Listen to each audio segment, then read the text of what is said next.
All right. So this is a special episode of Partners in True Crime. We have breaking news. Breaking news on the Molly Miller and Colt Haynes case. If anybody has not been on social media and who's not affiliated with this case and you're living under a rock, um, we just found out some interesting information. The BIA, who has been on this case for years now and who basically took it over from the OSBI and the local authorities and really never gave up, and we knew they weren't going to give up.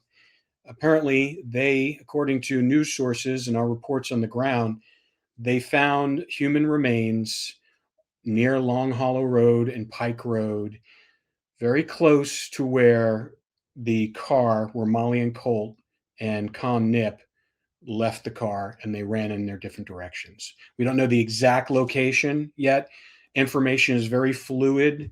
We're talking to people, family members, and people on the ground. And hopefully, we'll have some of the investigators on this podcast to talk about this. But it's a banner day in this case. It's both bittersweet because it's some proof that we coming to a resolution in this case, but also it's also the resolution is that these remains could be Molly and Colt, and we haven't had confirmation about that, but a lot of the talk on the ground is centering around that, and so we felt it's important for us to kind of talk about it since we've been on this case for 8 years now, since we did the Molly Miller and Colt Haynes episode for Up and Vanished on Oxygen. But Cindy and I, we got the news yesterday, and we were dumbfounded. We didn't know how to react, being so involved in this case. And this woman in the other box here, Jody Barth, who has been with us thick and thin on this. She's former investigators, like Illinois. Her credits are in the law enforcement are huge, and she's done a lot of investigation with us on this, and both on this and on the current Noah case too, and literally the county next over. So it's been crazy to get all the crosstalk between these two cases right now. But Jody, what do you think? I mean, I think it's something we've all been waiting for and hoping for, and in a bittersweet sort of way. But let's hope we get quick confirmation. Not to keep everybody in suspense too long, but I feel in my bones that this is it. So that's a good day for the investigation. Yeah, we're hopeful. I mean, it does feel like this could potentially be it finally after all this time. But it is overwhelming, when we got the call that they were down there and that they actually found something, because we've been down there. We did it. We drained a pond. We searched. We went through mud and, brush. And we've been with Paula for 8 years. And, we've on the phone multiple times a day. It's very emotional. Paula and Misty became like family to us. And, it's been a very emotional thing. And after 13 years, this is the point. You just don't give up. You never give up. Right. Someone you love goes missing, you just don't give up. And that's the thing. People don't realize it's never going to go away. Don't think just because you think that those people, no one cares about them. There's always someone that cares about that person. And what's amazing here is that when we started this case, the BIA was not even involved. The Bureau of Indian Affairs was not even involved. We had the OSBI, we had the local law enforcement, and we covered in our podcast how we felt like they didn't give this case due diligence. You have the sheriff at the time, who was eventually taken away from his job. I mean, he waited like a couple weeks, he thought, before really actually investigated it. And then he said they went to Wichita Falls. And so it was the fact that the BIA came in, and we all had a good feeling about the BIA, specifically this one agent who we hope will talk to us and kind of give us more information on the investigation. But it's been an odyssey with this case, because there's been so much misinformation, and if I have to give Paula Felder her credit, because she's been on this case from day one. And Misty too. The two of them, I mean, they went out in the woods. I mean, they did things that were dangerous. They put themselves in danger, and they constantly were just gonna fight the fight. And Paula, you know, she took a lot of heat from a lot of different people. Law enforcement got in her face. People were threatening her on a daily basis. They're still threatening her. I mean, it's just, she didn't care. She's a force to be reckoned with. Well, and quite honestly, I mean, that might ramp up even now, you know, that might ramp up again, because now there's going to be new issues to climb here. Well, sure. You know, if it is them, now the next step is there anybody to prosecute? So you've been in these investigations before where you found human remains. What goes on after that when they find them? Okay, so, you know, the first thing that goes on is everything stops, and they'll bring in crime scene technicians, crime scene CSIs, investigators, and they'll do a complete, very meticulous removal of those remains. There'll be lots of photographs, there'll be sketches, there'll be videos, there'll be all kinds of things, but they'll do a meticulous reconstruction. Basically, they'll take that apart one piece at a time, and of course there'll be autopsies on whatever remains are available, or x-ray. You know, the whole forensic gamut will come into play heavily here. From an investigative standpoint, obviously it depends on the circumstances of how they found them. If it came from a tip, if it, you know, what information got them there, if any, or if it was just a general search, I don't know. But from the ground, everything stops for a while until they not only want to identify the remains, but from an investigative standpoint, at this point, you've got to be thinking about a criminal prosecution. So you want to take, and especially after 13 years, I know the terrain, but I don't know the circumstances around where they found them. So I don't know if they were buried. I don't know if they were, you know, exposed. I don't know any of that, but all that'll come into play, and they'll go layer by layer, piece by piece, and it'll take a while to do that. So you want to get all the possible evidence you can. So this is just kind of like the beginning then. It is the beginning. It is the beginning. And it's not a fast procedure. I mean, you just can't, because especially in an outdoor scene like that, it's gone through, there's all kinds of contamination that will have occurred. You're going to want to, they may have metal. I'm sure they probably have metal detectors out there. They should be going through this with a fine-tooth comb to see what they can, you're looking for evidence. And after 13 years, that's hard to find. I think also, I mean, on our podcast, we uncovered a lot of recordings that were shared with us from witnesses and from potential witnesses. And a lot of them had similar theories about Molly potentially being shot.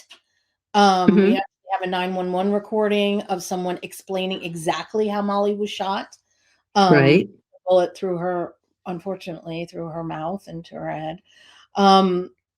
Is there a way, if let's say they found these remains, would they be able to find any ballistic evidence on those remains that could coincide with that story?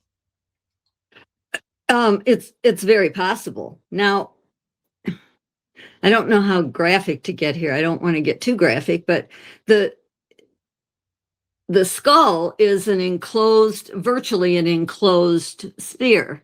So if there's just an entrance and no exit, theoretically and quite possibly or probably, there will be the bullet will be still there inside the cranium, inside the skull. If they found the skull, we don't know what they found, but based upon the reports of that 911 call and some of the other things that we've heard about, we don't know what body parts they found. They found human remains, and they felt obviously confident enough to kind of release it to the press that they're confident that they have something. Okay, yeah. I mean, it's entirely possible. Now, there could also be, it could be an exit wound if there's something there. Maybe, it's hard to tell, but could the bullet still be there? Yes. If it was someplace else after 13 years, the bullet may still be in the area. It may still be with whatever remains are left, but that's going to be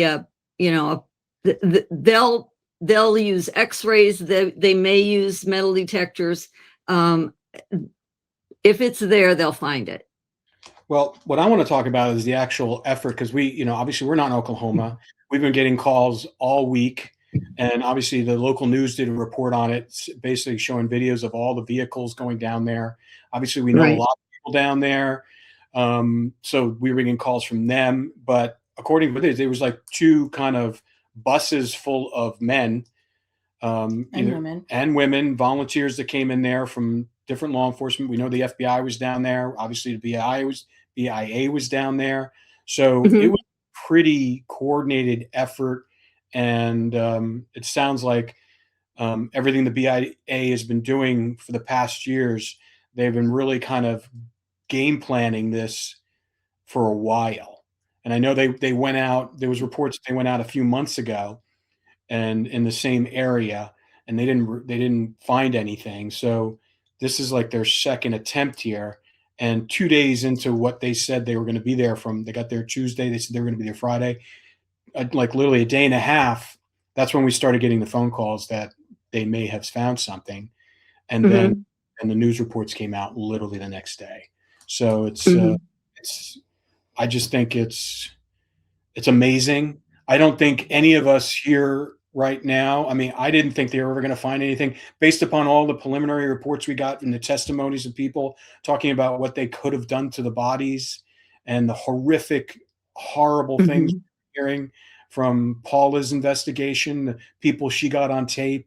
And I don't think any of us thought that there would be anything left. And they're talking about feeding them to hogs and it was all this. I mean, we drained a pond. We thought they were in the pond. Yeah. I mean, we had so many tips that led us to that watering hole. And we were really despondent after that search because we thought for sure we would have found something, something small, anything. So after that search with Maureen O'Connell and Sharon McCollum, we were thinking, gosh, maybe we're never going to find anything here. Well, we did find something. We thought it was an ear. Remember?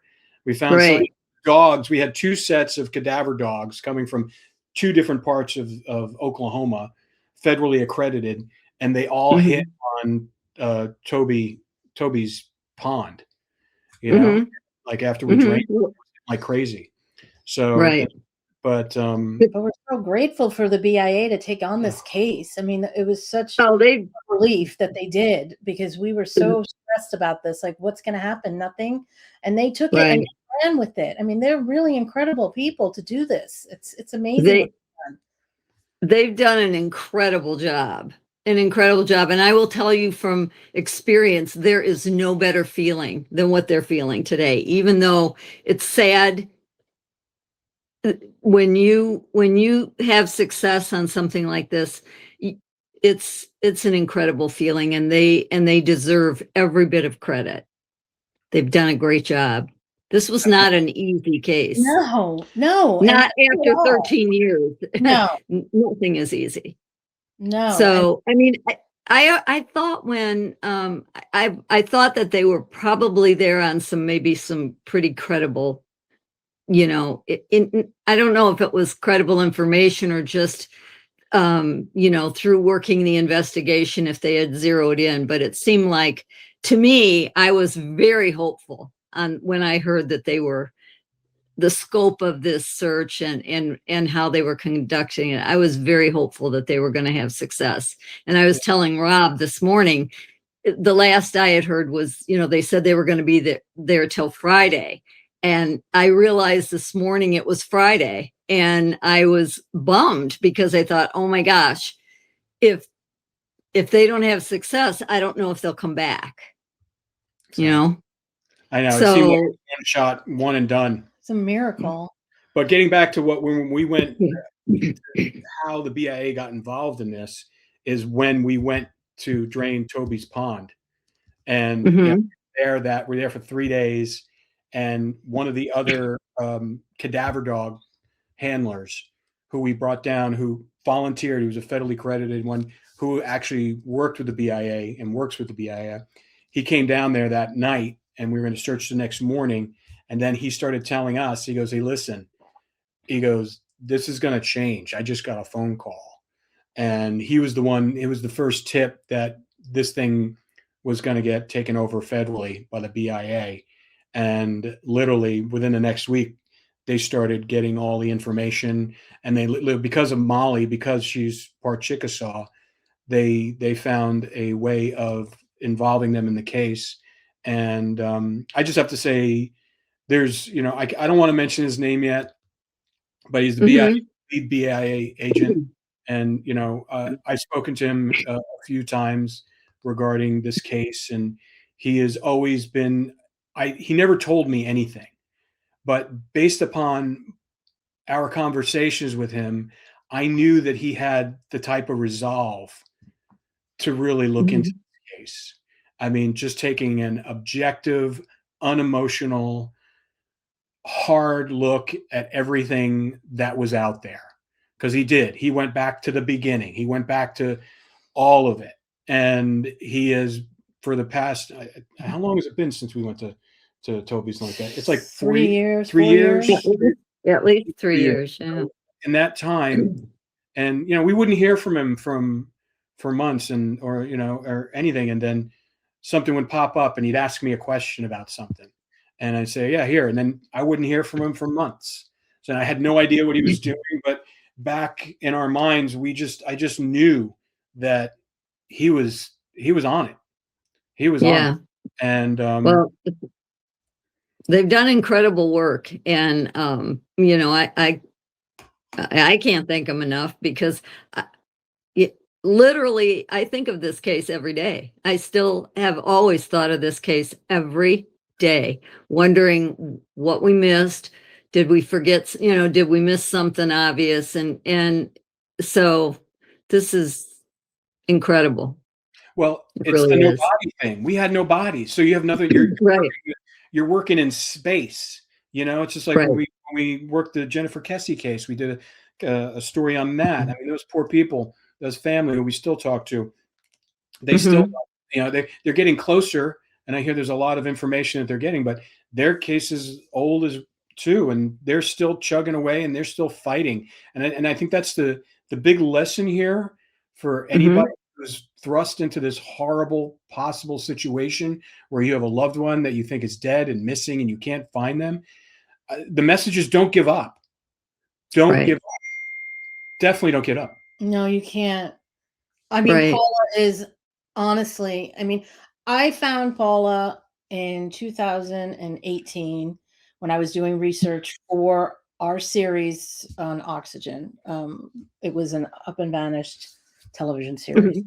And it was a news report of Paula talking about, we're never going to give up. We're going to fight for Molly forever. And I was like, who is this woman? Like, what is this story? I've never heard of the story. We're talking 5 years after it had happened. Never heard of it before. Never knew anything about it. And I think that that's what the people who are the perpetrators here were counting on.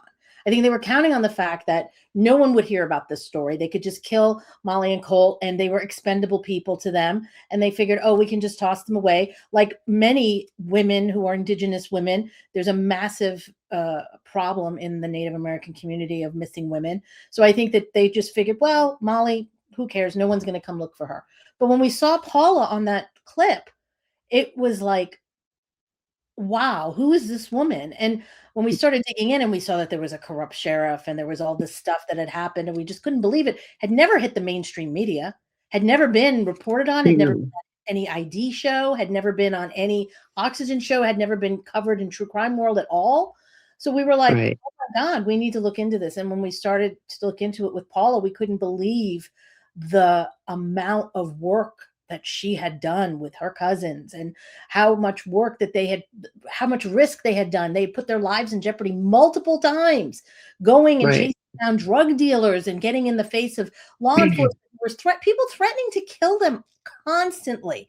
And so after that show was over, and Rob, we were talking to Paula, like, what else can we do to help you?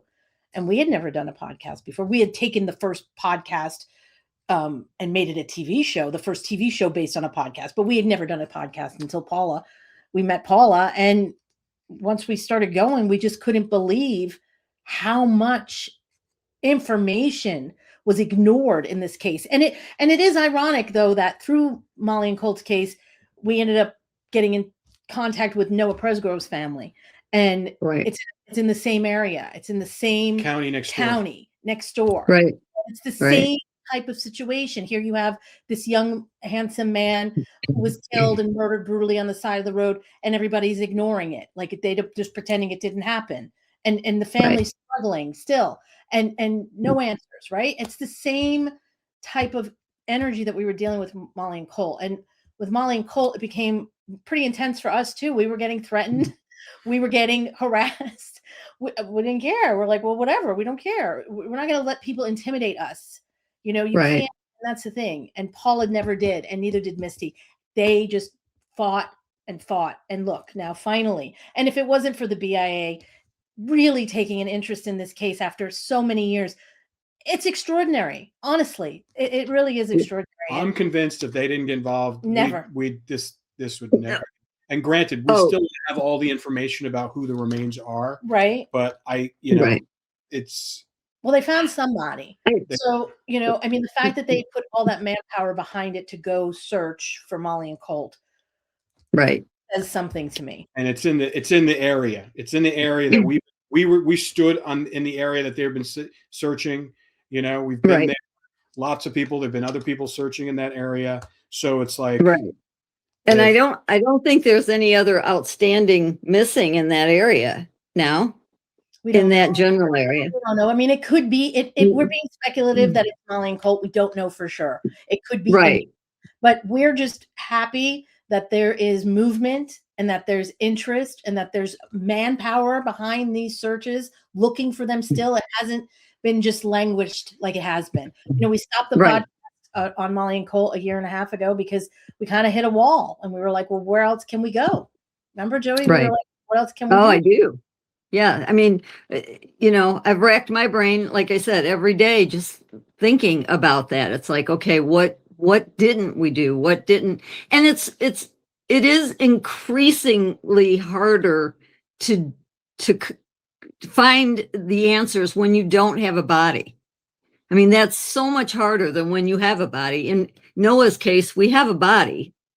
But we have some similarities with regard to the, you know, what happened with law enforcement right after. So, you know, that's a terribly sad case as well. And I hope that is definitely solvable in my mind. Yeah. We just have to find somebody to take it because apparently, you know, the law enforcement has closed their case on it. Yeah. So but that's a whole nother thing. But Molly and Colt, they never really closed it. They weren't investigating it. They kept telling Paula for all these years it's an open investigation, case. But they weren't doing anything about it. Right. Yeah. Well, I mean, it sure didn't seem like it. You know, it just sure didn't seem like it. That's why I'm just just for the sheriff to come out without doing anything on it, without doing a thing on it, and come out and say they're in Wichita Falls. I mean, he didn't even search. He didn't conduct even a preliminary search. Nope. And that's what the news picked up. And that's exactly what happened. So the news picked that story up from the sheriff when they went missing. And that's why it never hit the mainstream, because the affiliates were like, oh, well, these are just two runaway kids. Forget about it. The sheriff was the one that concocted that story because his cousin was the driver of the car. Just think if when that happened at that time, if they had the same level of horsepower that the Savannah Guthrie's mother had, they would have found they would have found something very quickly. Well, Right. Okay, Right. let's just say this though. What happened to Savannah Guthrie's mother is horrifying.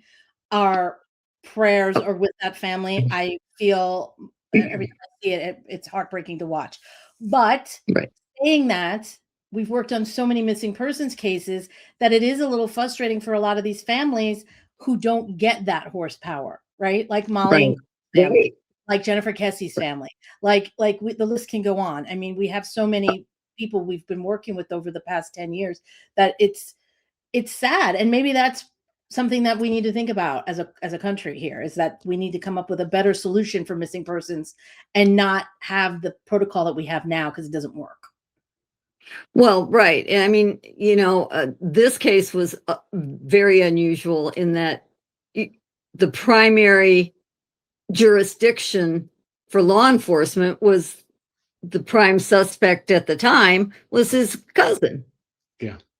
So, and plus we already knew from past experiences with how he treated when Con would get into, there was a variety of stolen vehicles and stuff that, were recovered from the property, and the results were always the same.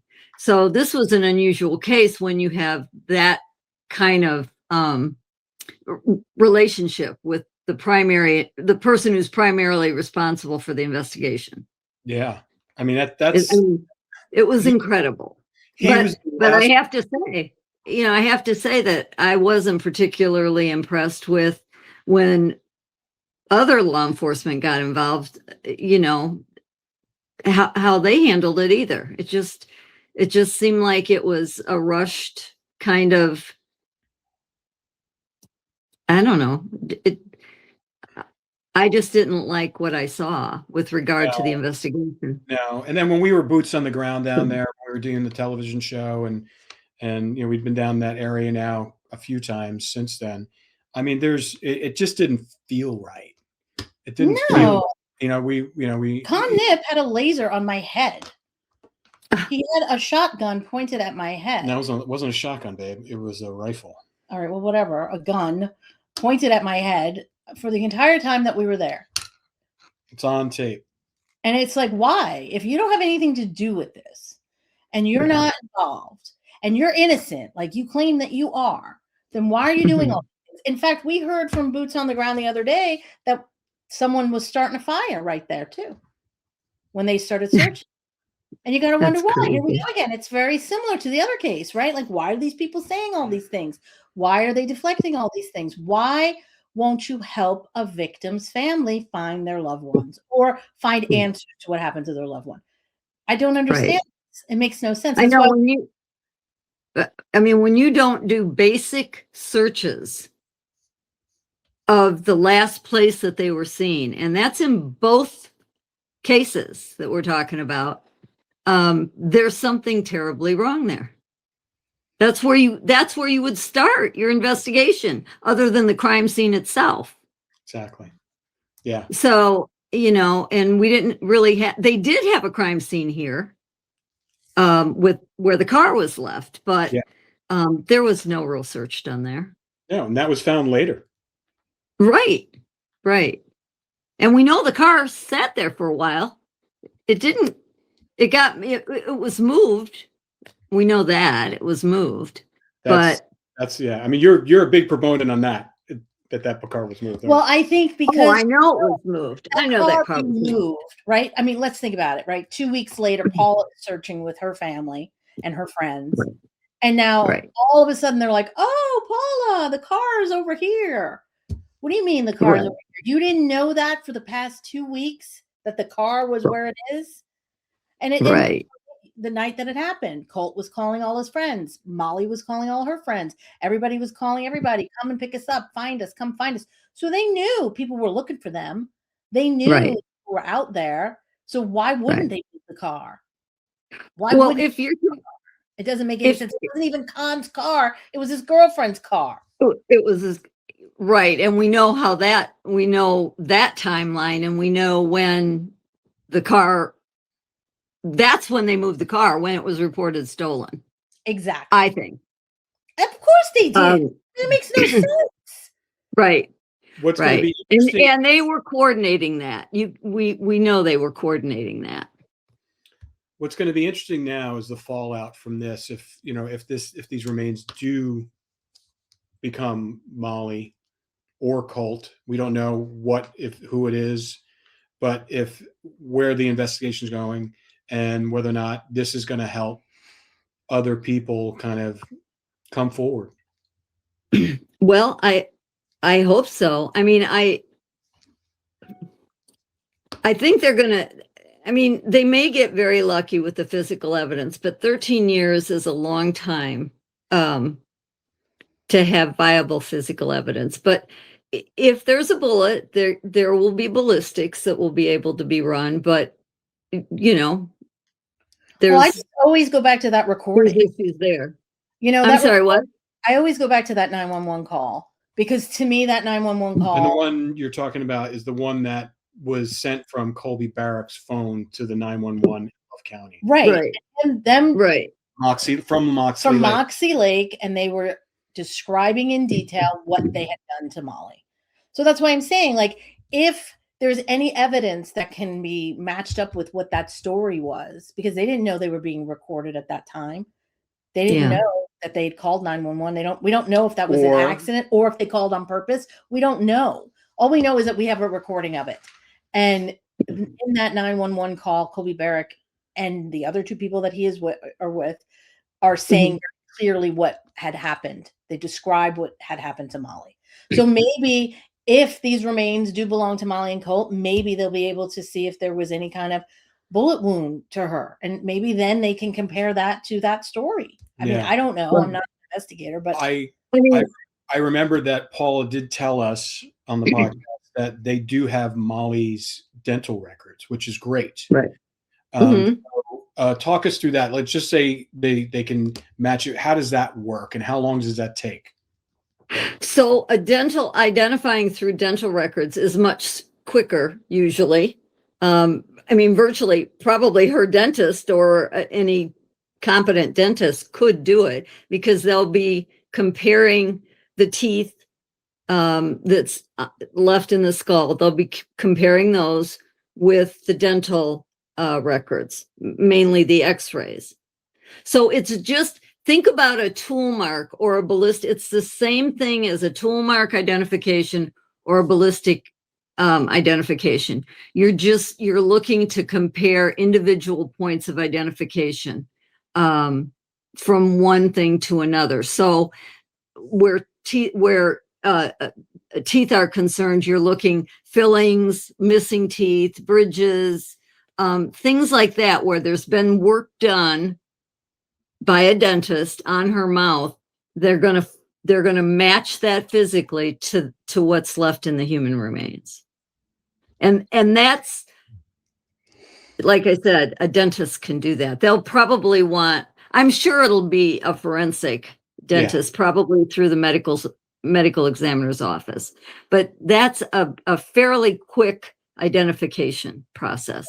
We do know, based on the news reports, that the medical examiner was out there during the search. Right. So that's like, is that normal protocol, Jody? Well, in Illinois, it wouldn't be, because they don't have a medical examiner system except for Cook County, which is Chicago. The rest of Illinois are coroners, and they don't even have to be doctors. They have pathologists that work for the coroners. And that would have been done, like in our case, we would take it back to the forensic pathologist, and they would make those identifications. But in this particular case, when I saw that the medical examiner's office was involved in this, I felt very confident that maybe they had some credible information that they were acting on. So I don't think I'm not sure in Oklahoma. I know they have medical examiners that go out to the scenes always, but I don't, they don't send a forensic crew out on every search. I'm pretty sure of that. So, and just to give an idea for the audience, this is not like someone's backyard they're searching. We're talking thousands of acres. Right. Thousands of acres, cattle country. This is, it's rolling. It's not flat. It's the thick brush. It's filled with rattlesnakes and all these threats. It's not Right. like, this sweeping fields that they can just kind of walk in like an arm to arm. Like I've seen that before, where they take people from the cadets from the academy and they walk arm's length and they just walk through the woods. This is tough Right. terrain. So it's like Right. they did their homework. Yeah, it's tornado country. So all that land has been ripped up and thrown around and tousled around over the past 13 years. I've never seen storms like that when we were there last year. I just couldn't believe it. It's incredible. So Yeah, that terrain is, like Rob's saying, it's tough. Yeah, we don't know. It's rough terrain. We don't know whether they found them and they dug them up, whether they were just, they were in rushes or they were in a creek, or we have none of that information right now. And hopefully as the investigation unfolds and they'll start releasing that. And, but all I can say is kudos to the BIA, kudos to anybody out there that volunteered. And, I got to give Toby Thomas, I got to give him such props. I mean, he kind of jumped on this case with us on the podcast because he lives right there. He actually, when we did the Moxley Pond thing, he flipped the bill for draining the pond and bringing in a backhoe. He put us up there in his lodge right on his thing, and we brought in Maureen O'Connell, retired FBI, and Cheryl McCall, CSI, and it was like even they were saying, as far as an operation, it was like, this is great.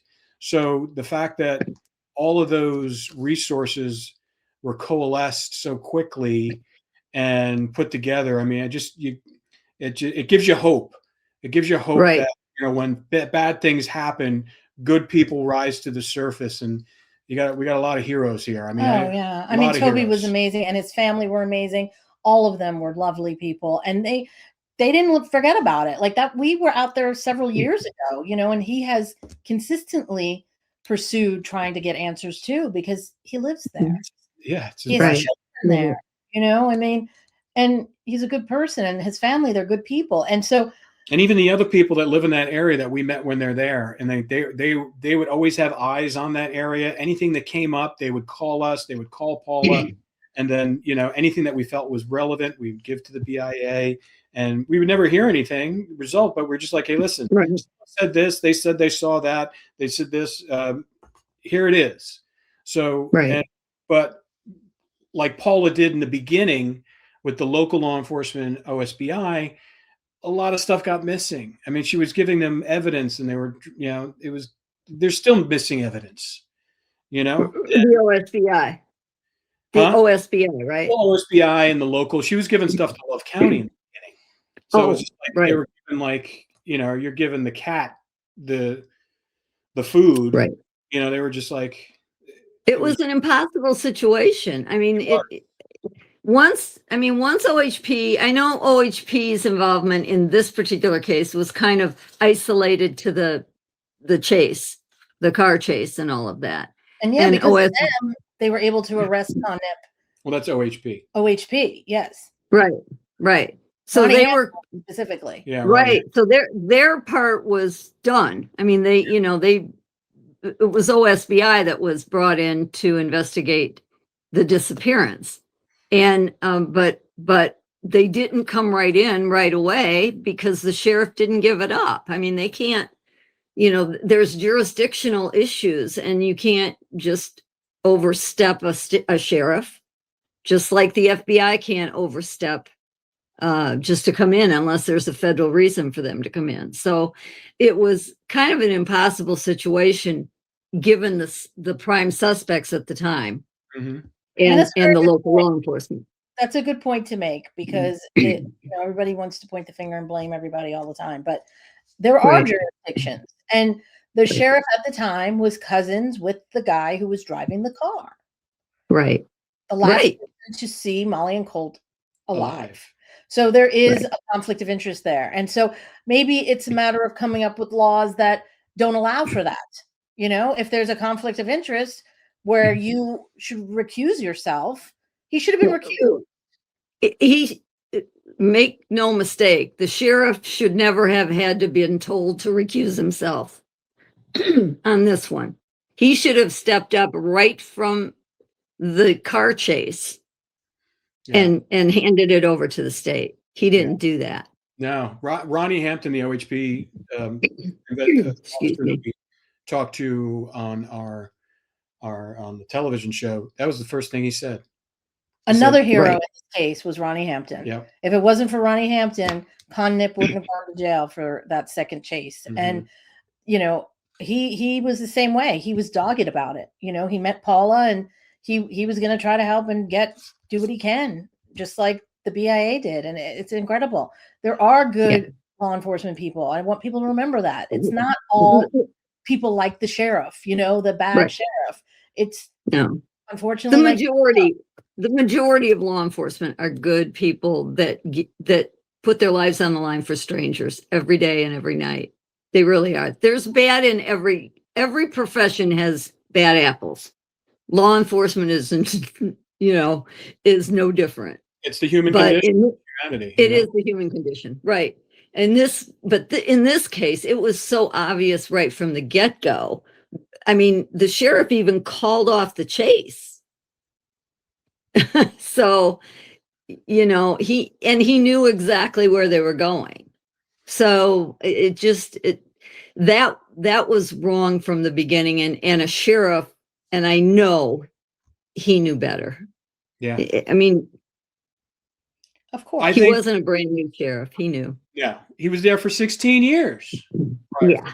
It was like he had his own little, you know, feudal system in that small part of Oklahoma, because it's, you know, it's an agricultural area, it's rural, and most people were like, oh yeah, he's the guy, I'll vote for him. I mean, it's, you know, it's like they don't pay them anything.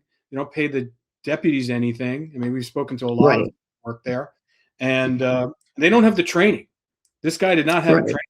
And as we can see from some of the pitfalls from the Guthrie case, I mean, you know, the sheriff in Pima County, I mean, listen, no one has to be an expert to say that maybe this guy didn't handle this properly. Right. You know, you can see it just when he's you can see it, and you're like, all right. And then you hear a real investigator talk on the other side, and they're like, oh yeah. So, but Jody, for Molly and Colt, since you were with us from the beginning on this, what did you ever feel was the most glaring piece of evidence, or what stuck with you the most about this case that was driving you crazy? Because I know there's a lot of things.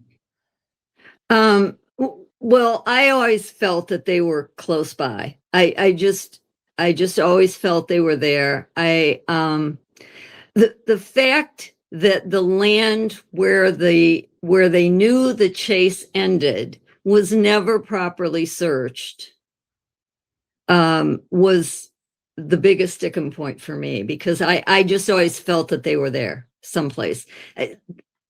These guys aren't mafia hitmen, you know. I just felt like they were, whatever happened near the car, I think.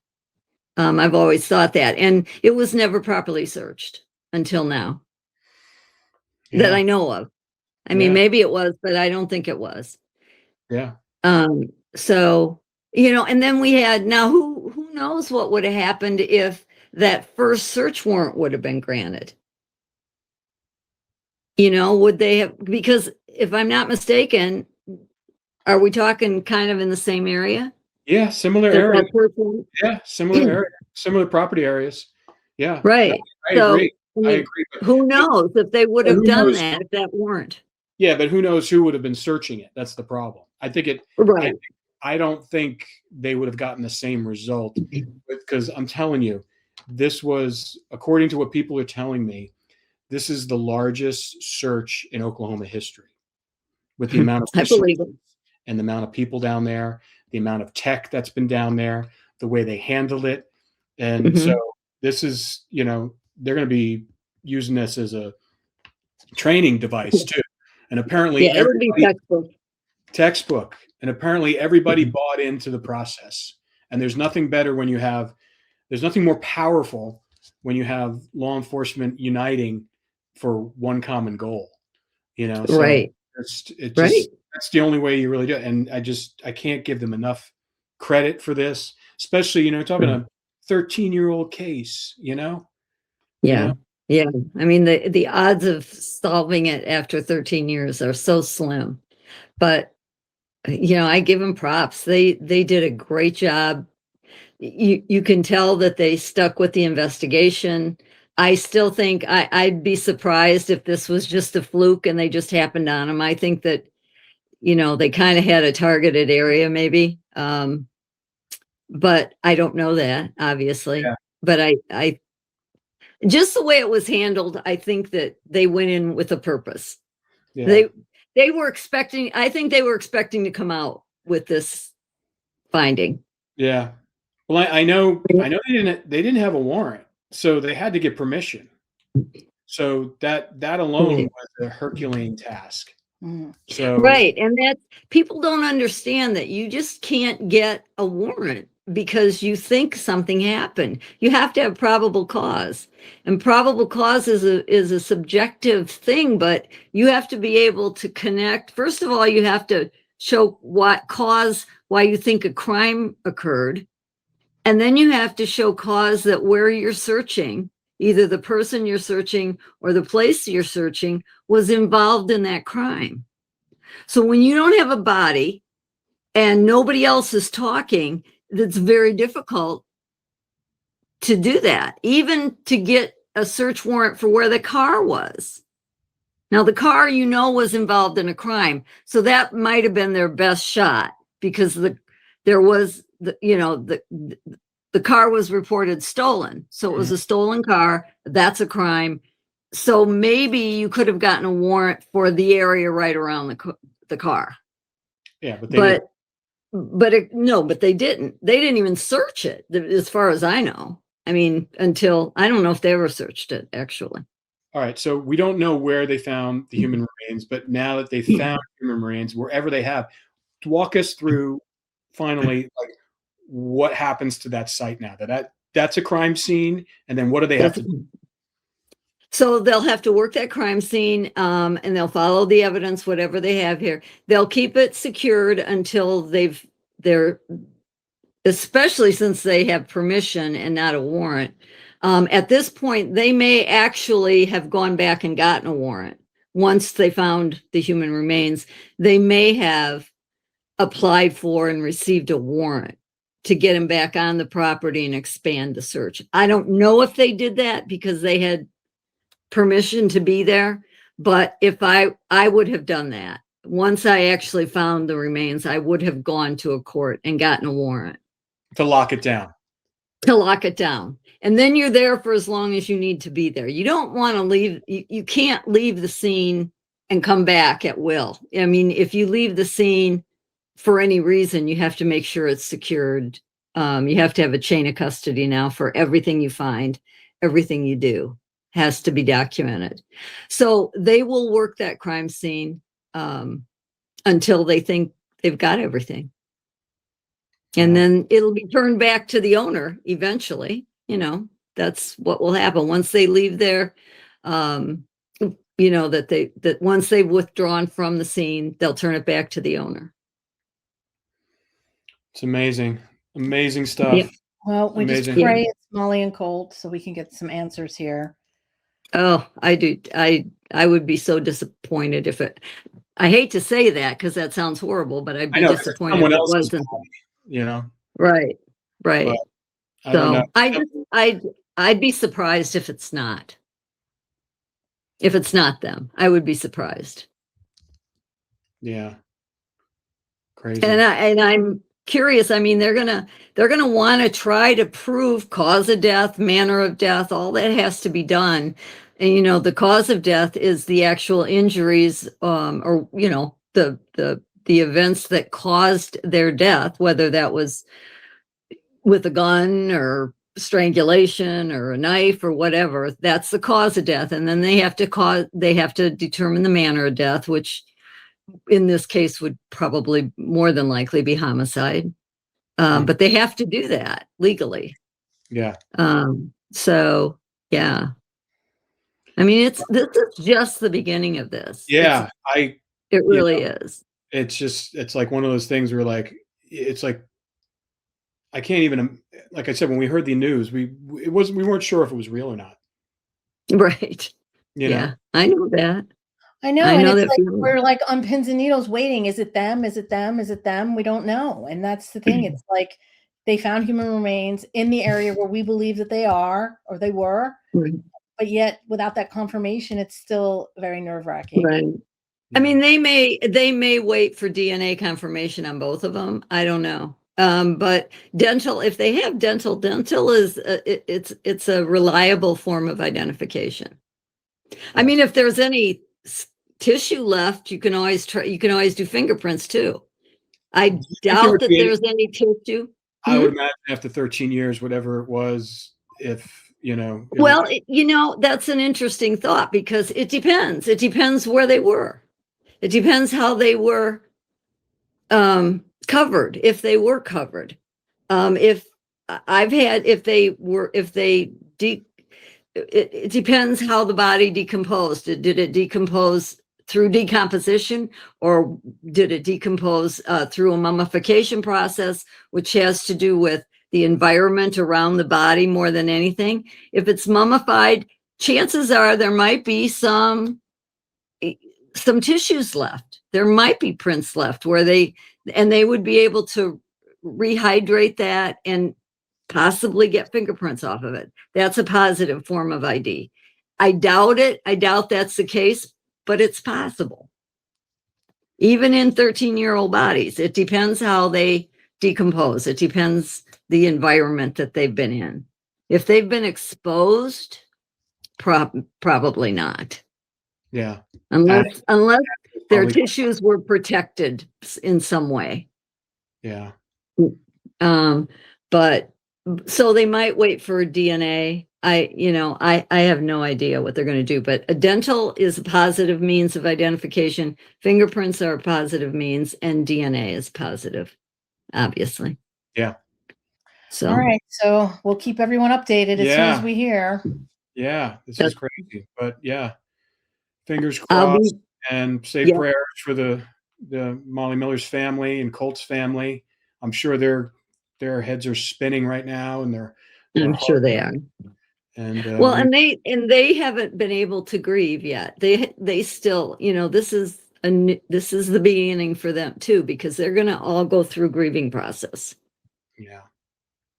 Yeah. Even So many years. though they've been sad for 13 years, now it's fine. Now it could be final. Well, that's the thing, and especially for Paula, because this has been her life's mission for the past 13 years. I mean, I know she's going to have and Colt's family. And I mean, Colt's family. Colt's got I think he's a 13-year-old son now. He was 8 months when he went missing.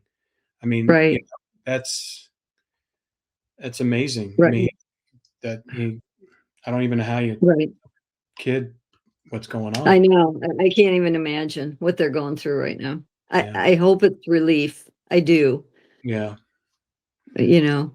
All right, Jody. Well, listen, good to see you, Jody. Good to see you, and I'm glad we had this news to report, and hopefully a positive movement in the Molly Miller and Colt Haynes case. And as soon as we hear any more, we'll share it with everybody. But thank you for staying with us, and we'll see you next time. You bet. My pleasure. Bye. All right, bye. Bye-bye. Bye.